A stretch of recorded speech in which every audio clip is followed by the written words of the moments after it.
perkenalkan, nama aku Bintar Nadia dari Prodi Hubungan Internasional. Hari ini aku akan mereview buku dari Bang Arthur Javersolmaya tentang sistem inklusif dan kedaulatan. Aku membahas yang bab 5, yang kekuasaan kedaulatan, yang bagian C, paradoks kedaulatan.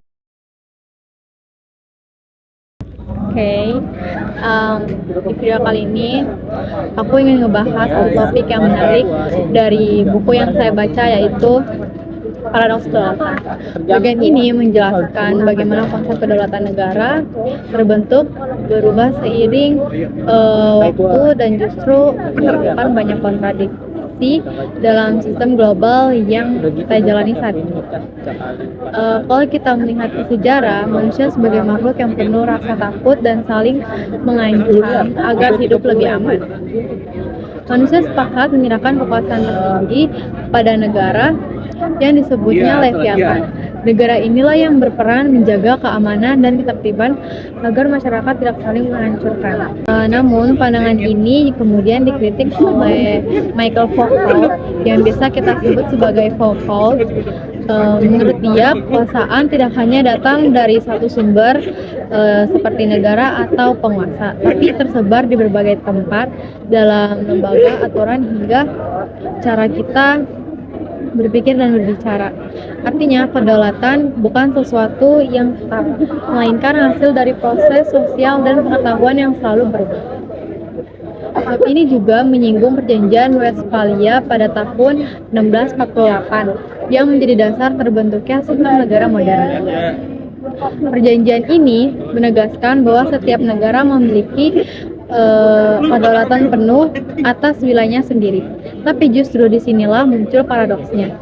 Konsep yang awalnya diciptakan untuk menjaga perdamaian malah melahirkan konsep kompetitif antar negara yang sering menimbulkan konflik. Contoh ini kita bisa melihat pada konflik Laut Cina Selatan yang terdiri dari 3 negara, yaitu Cina, Vietnam, dan Filipina. Mereka ini sama-sama mengklaim wilayah yang sama atas nama kedaulatan. Masing-masing berusaha menunjukkan versi Leviathan modern menggunakan kekuatan militer, hukum internasional, dan diplomasi untuk menegaskan siapa yang paling berhak. Inti dari bab ini bahwa kedaulatan bukanlah konsep absolut. Ia terbentuk dari sejarah, wacana, dan praktik kekuasaan yang selalu bergerak. Negara menggunakan tidak kedaulatan untuk menjaga stabilitas.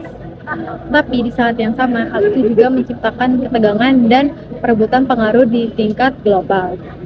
Pendekatan ini berbeda dari teori realisme klasik yang menempatkan negara dan kekuatan militer sebagai pusat. Dengan sudut pandang Foucault, kita bisa melihat bahwa kekuasaan tidak selalu terbentuk dominasi langsung. Ia bisa muncul dalam bentuk aturan, narasi, dan pengetahuan yang membuat masyarakat merasa aman sekaligus patut.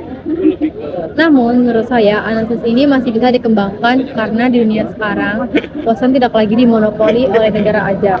Tapi ada aktor lain seperti perusahaan teknologi global, organisasi internasional, dan media digital yang kita menentukan media digital yang ikut menentukan bagaimana kedaulatan dimaknai. Mereka punya kekuatan besar dalam bentuk opini publik dan arah kebijakan dunia. Kalau kita lihat kondisi global saat ini, paradoks kedaulatan semakin terasa jelas. Negara ingin mempertahankan kontrol atas wilayah dan keluarganya.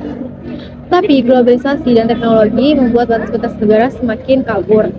Contohnya kita bisa lihat di dunia digital dan ekonomi global. Ada data, uang, dan informasi bisa berpindah antar negara tanpa harus melewati izin pemerintah. Negara berusaha berdaulat, tapi pada saat yang sama juga terikat oleh sistem global yang saling bergantung. Paradoks ini tampak nyata dalam isu seperti keamanan siber, imigrasi, dan ekonomi internasional.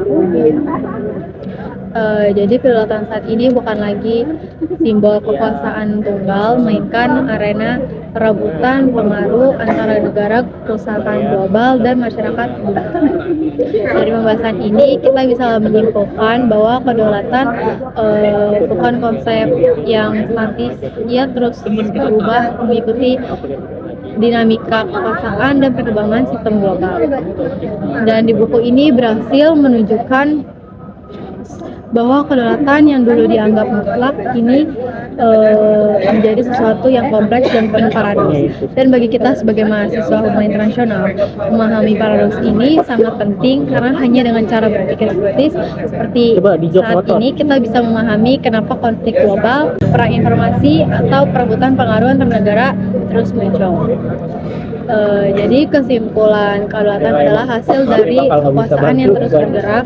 Tugas kita adalah membaca pergerakan itu dengan cermat dan kritis, agar kita tidak hanya mengulang definisi lama, tapi juga menafsirkan ulang makna kedaulatan dalam dunia yang terus berubah.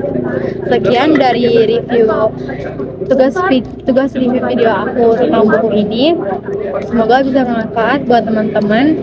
Dan terima kasih untuk Bang Arthur. Mohon maaf jika ada kesalahan perkataan ataupun atas keberisikan atau terganggu dengan orang yang lewat-lewat. Mohon maaf, mohon dimaafkan. Semoga review ini bisa bermanfaat bagi kita semua. Terima kasih. Shalom. Bye-bye.